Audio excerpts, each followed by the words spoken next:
Երեմիա մարգարեն կարծես թե խոսում էր մեր օրերի մասին, 25:32-ում գրված է. Այսպես է ասում զորաց Տերը, ահա չարիք պիտի դուրս գա մեկ ազգից դեպի մյուս ազգ, և մեծ մրրիկ պիտի վեր կենա երկրի ծայրերիցը։ Ինչպես կարող ենք ազատվել չարիքներից։ Պատասխանը Աստծուն հնազանդվելն է, նա ձեզ կընդունի և կօրհնի։ Այն մարդիկ, ովքեր որոշում են կայացնում ամբողջովին փոխել իրենց կյանքը և հետևել Տիրոջը, նրանք օրհնվում և մաքրագործվում են։ Դիտենք հետևյալ վկայությունը։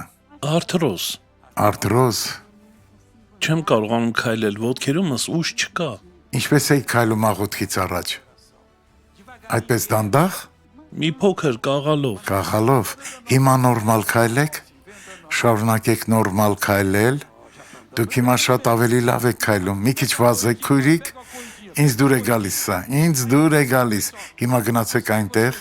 հիմա վազեք այն կողմ, գնացեք։ Նա նույնիսկ կրունկներն է բարձրացնում։ Բարեկամներս, նայեք նրան։ Նայեք, թե ինչ հրաշք տեղի ունեցավ։ Աղոթում եմ այս մարդու համար և օրհնում նրան և չարին ասում եմ հեռացիր Հիսուսի անունով, Աստված օրհնի ձեզ։